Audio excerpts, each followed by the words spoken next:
Assalamualaikum warahmatullahi wabarakatuh. Saya Dinda Agustina.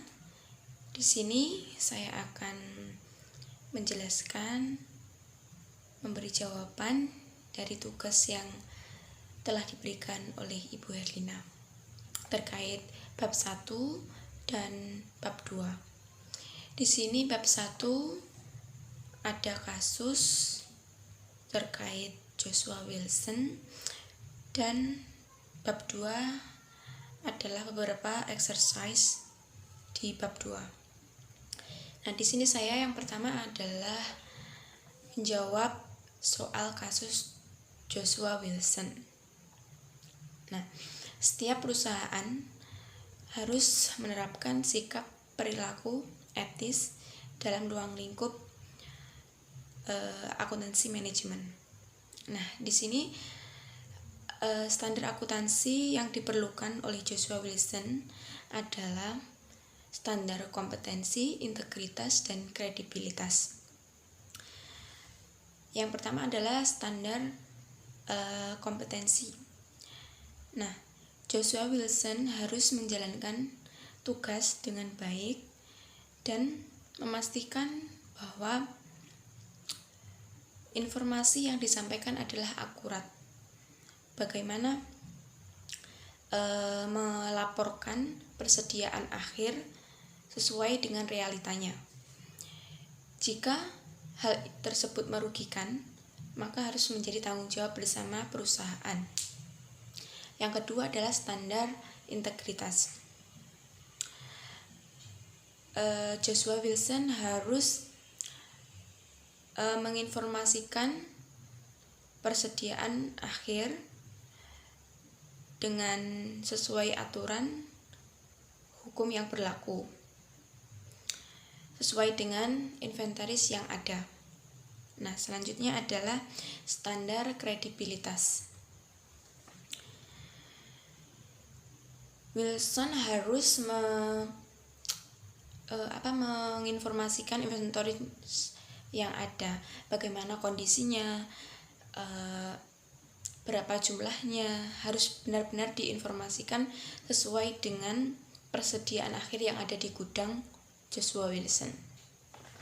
Nah, standar akuntansi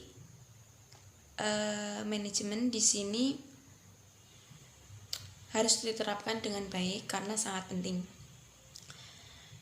Barang yang sudah tidak layak dijual, sudah cacat, tidak boleh dilaporkan bahwa persediaan tersebut masih layak dijual, masih dimasukkan dalam inventaris reguler. Karena hal tersebut jika terjadi, maka akan merugikan pihak pengguna dan laporan keuangan perusahaan tersebut di kemudian hari. Nah, menurut saya Joshua Wilson harus menolak tawaran dari presiden divisi. Mengapa? Karena setiap perusahaan harus benar-benar menerapkan etis akuntansi manajemen agar semua proses perusahaan berjalan dengan baik sesuai yang diharapkan. Nah, selanjutnya dari exercise 2.2 bab 2 tentang perbedaan utama antara direct cost and indirect cost. Direct costs that are traced to the cost object, and indirect costs cannot trace to the cost object but allocated it. Nah, contoh dari direct cost di sini adalah biaya bahan langsung, biaya tenaga kerja langsung, seperti itu. Nah, selanjutnya adalah dari exercise 2.11 tentang perbedaan biaya inventory dan biaya periode. Nah, biaya inventory adalah biaya yang dianggap sebagai aset dalam saldo perusahaan.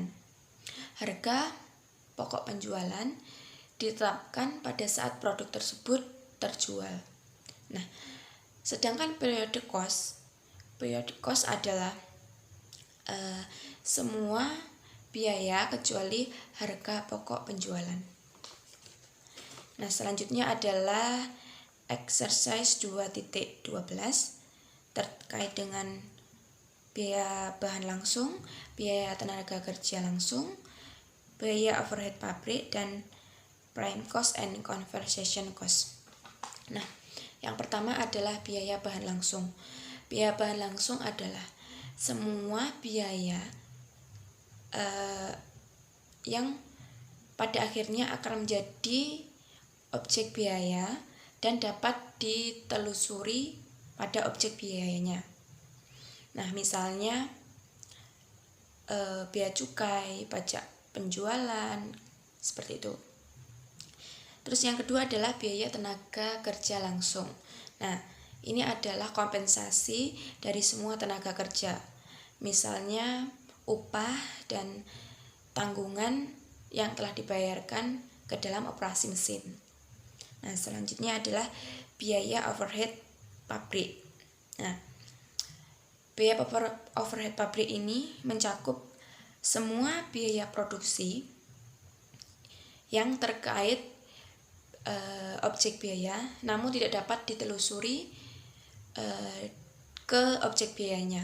Misalnya biaya bahan tidak langsung seperti pelumas, oli, terus biaya tenaga kerja tidak langsung seperti sewa pabrik, terus tenaga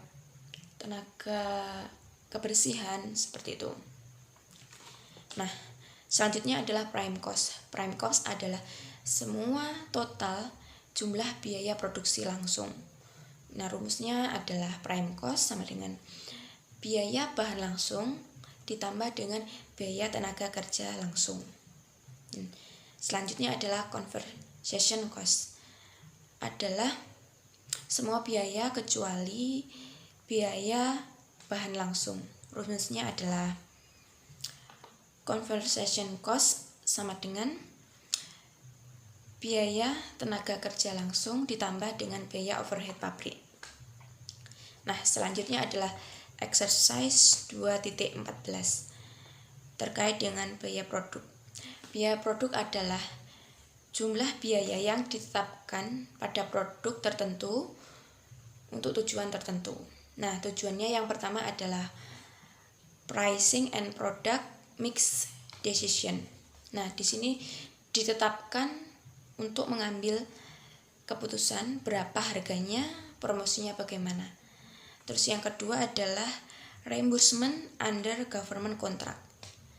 Yang ketiga adalah preparing final statement for external reporting under GAAP. Nah, di sini hanya biaya produksi yang dapat ditetapkan untuk persediaan dalam laporan keuangan. Nah, sekian video dari saya. Insya Allah semua jawaban telah saya jawab sebisa saya. Apabila ada kesalahan, mohon maaf. Akhir kata, wassalamualaikum warahmatullahi wabarakatuh.